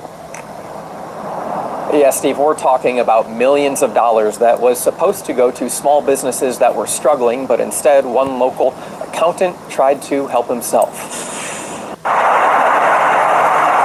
A 43-year-old Liberian national pleaded guilty Tuesday to orchestrating a fraud scheme to get more than $23 million in money that was supposed to help small businesses struggling during the pandemic, according to the U.S. Attorney's Office for the Northern District of Texas. Did he start a restaurant? Around any corner. Stephen Jalul, seen here on his Facebook page, is an accountant. The listed address for his business is inside this North Dallas office building. A recent home address is at this apartment complex in Garland, where neighbors say he drove fancy cars and wore high-end clothing. In an apartment. Some we spoke with off camera suspected he was up to something shady. Others had no idea. I'll tell you what, it takes all kinds of people. Here's what happened. The federal government rolled out $350 billion in forgivable PPP loans during the pandemic. It was meant to help struggling businesses pay and keep employees. The feds, however, say Jalul, after his arrest last fall, admitted while working as an accountant to inflating the number of employees businesses had so they could get more money from the government. Federal prosecutors say he tried to get $23 million on behalf of more than 160 clients. 97 of those loans were approved, and his clients were awarded $12 million. He was paid nearly $1 million. Baby, you wondering why they coming to get these folks? He had clients. He had, baby. Employees businesses had so they could get more money from the government. Federal prosecutors say he tried to get $23 million on behalf of more than 107 of those loans were approved, and his clients were awarded $12 million. He was paid nearly $1 million in fees. You know, I hope he gets what he deserves. Because it was a pandemic, and you've got folks that are, you know, trying to keep their heads above water. The thing is, this is not his first run-in with the law. He pleaded guilty to tax crimes in January 2020 and was on pre-trial release when he committed the PPP crimes, according to a criminal complaint. I would never have known that. Now he's facing up to 10 years in prison. Some of his neighbors can't help but think of the businesses that actually deserved and needed that money. Some snake coming along, you know, taking money that could be theirs rightfully. Pure snake. Jalul is awaiting sentencing, but many people at home might be asking, well, what happens to that $12 million from here? So I reached out to the DOJ. They say that it's really up to the Small Business Administration if these businesses need to return any of that money they were awarded. And then I asked the DOJ, do any of these businesses, is there any indication they may have known that they were accepting some of this money fraudulently The DOJ says at this time it can only refer us to its indictment, and right now those details aren't provided. Steve, back to you. Shelby County records list this home as belonging to Amber Colbert, but it's the same home connected to a business that received a high-profile coronavirus relief loan. According to Memphis police, Colbert worked for the police department as a clerk when she forged a pay stub to get a loan earlier. Baby! If you...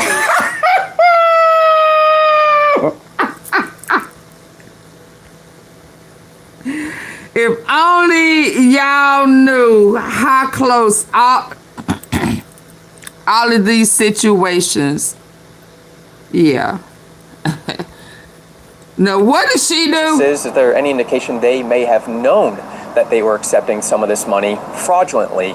The DOJ says at this time it can only refer us to its indictment, and right now those details aren't provided. Steve, back to you. Shelby County records list this home as belonging to Amber Colbert, but it's the same home connected to a business that received a high-profile coronavirus relief loan. According to Memphis police, Colbert worked for the police department as a clerk when she forged a pay stub to get a loan earlier this year. MPD says she's been relieved of duty pending the outcome of the internal and criminal investigation. But that's not the only loan Colbert has gotten recently. Federal records from the Small Business Administration show a business in Amber Colbert's name also benefited from the Paycheck Protection Program. It shows she got two $17,000 PPP loans for her children's clothing store that she never had to pay back. Her loans are also linked to this home on Keel Avenue in Uptown.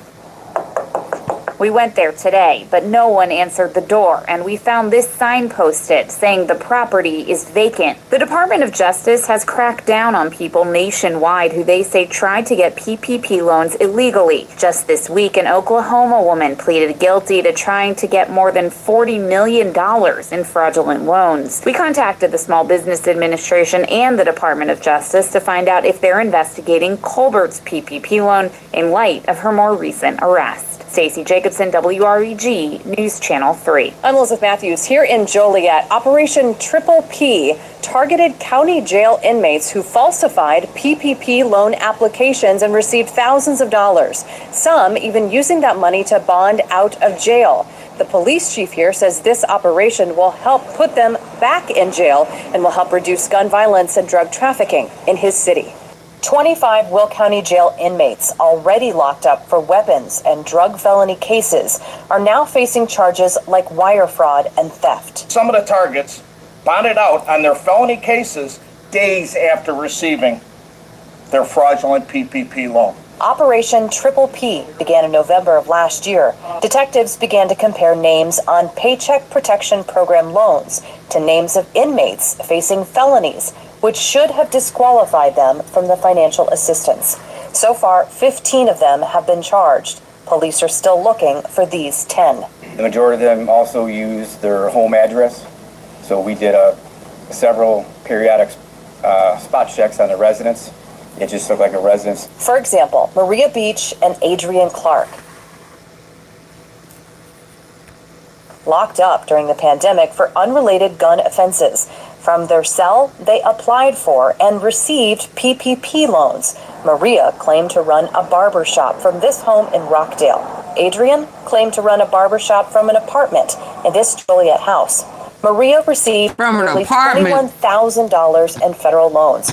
Adrian, who has a history with Joliet police, got 2 PPP loans for the same barbershop location, totaling $42,000. Both are now part of the 15 locked up again. Joliet police had help from U.S. Marshals, the Will County State's Attorney's Office, Department of Labor, and Homeland Security. These Triple P loans, that if they're obtaining them fraudulently, they're taking that money out of the businesses in our local area that actually need them. The acting special agent in charge for Chicago's Homeland Security Office says this type of PPP loan fraud has been happening across the country. In Joliet, Elizabeth Matthews, Fox 32, Chicago. Tonight, after a former Phoenix cop was arrested, accused of stealing COVID relief money.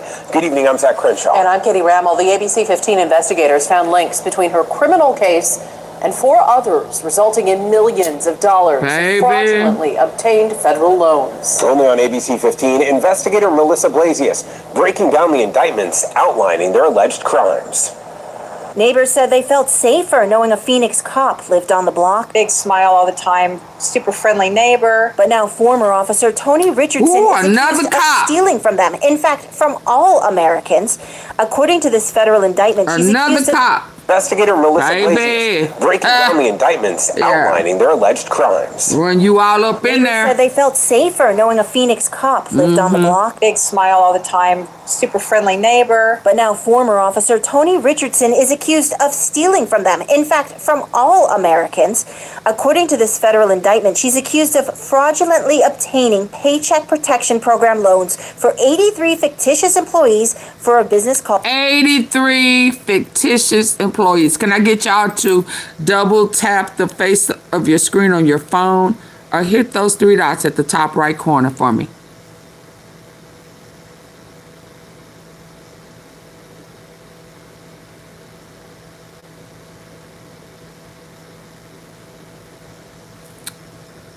Double tap if you're listening in on your phone device. If not, hit those three dots at the top right corner. I'll wait.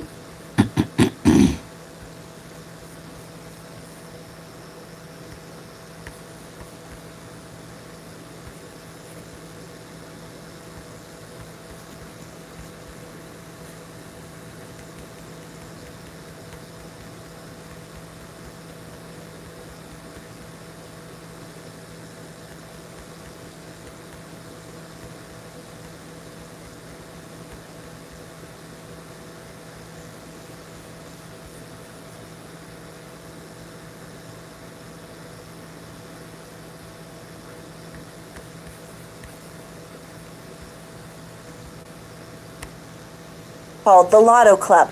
This is the business's website, but the officer Tony Richardson is accused of stealing from them. In fact, from all Americans. According to this federal indictment, she's accused of fraudulently obtaining Paycheck Protection Program loans for 83 fictitious employees for a business called the Lotto Club. This is the business's website, but the Lotto Club's office was empty when we went Wednesday night. The ABC 15 investigators uncovered when Richardson was indicted for alleged PPP loan fraud, so were 6 other interconnected people in a total of 5 cases, totaling nearly $7.4 million in loans, taxpayer money that was supposed to help small businesses pay employees, keep their doors open. Instead, prosecutors say it was inappropriately funneled into the defendant's bank accounts. Tony Richardson is indicted in just one case involving the Lotto Club, but her co-defendant Willie Blue Mitchell, seen here in this prior ABC 15 story, was also indicted last month in 3 more PPP loan fraud cases for businesses Sigma Cuts School of Beauty, Sigma Cuts Medical Training Academy, and UCCAN. One of Mitchell's co-defendants in some of these cases is Sean Swaringer. He's indicted with his wife in another PPP loan case for a company called Cryotherapy for Veterans. Look here, they flipped around the sign. This was cryotherapy for veterans. Friday, the ABC 15 investigators went to several addresses that were supposed to be tied to these businesses. It's bone dry. We found they had cleared out or were locked up and empty. Camera there. Neighbors say they saw law enforcement agents several days ago at this South Phoenix house linked to Willie Blue Mitchell. No one came to the door. Good. My name is Melissa. I'm with ABC 15. And when we tried to track down Sean Swaringer and his wife at a different cryotherapy business, they're unavailable at the moment. The ABC 15 investigators still trying to find the co-defendants to hear their explanation on the loans and their connections to each other. I'm investigator Melissa Blasius, ABC 15, Arizona. The deputy appeared before a sentencing hearing after pleading guilty to a PPP loan fraud. He appeared ashamed as he faced the judge, and Local 10 was there as well as he walked out. Roy Ramos is joining us live. He's in downtown Miami with more on what happened inside that courtroom. Roy. Christy and Louie, as I sat in the courtroom, I could hear that defendant tell the judge he was embarrassed. Never did he imagine being in the situation that he was in. And he asked that judge to think of him as a father of 4, someone who has served this community for 7 years and not as a criminal. Hey, Jean-Pierre, is there anything you'd like to say about the sentencing? No answers to my questions as 35-year-old Jean-Pierre Toussaint walked out of a Miami-Dade federal courthouse with his wife and relatives by his side. This just moments after he was sentenced to 2 years probation in order to pay restitution of more than $20,000. My client was already paying the restitution back. He was already paying the loan back. It's been more than 4 months since Pierre Toussaint was just one of 17 Broward Sheriff deputies and detention deputies who were indicted on wire fraud charges after the government said they fraudulently applied for and received funds from the Paycheck Protection Program, or PPP loan. Investigators said the group jointly received more than $500,000 in funds. Whole bunch of folk out. He is a very good person who made a mistake. And it's that mistake now costing them in more ways than one as they are sentenced. 23-year veteran with BSO Derek Nesbitt sentenced to 5 years probation in order to pay a $1,000 fine. Others given a stiffer punishment with a restitution upwards of $30,000. While we learned some of the defendants pled guilty, others have chosen to take their cases to trial, but all losing the privilege of being officers of the law. I think that he is just happy and grateful to be able to be with his family and move on from this. So 4 of the 17 defendants have been sentenced. None of them have been sentenced to prison, despite the maximum punishment for wire fraud being 20 years behind bars. For now, here in downtown Miami, Roy Ramos, Local 10 News. Okay, y'all. It's time to go to sleep. Y'all have a good night.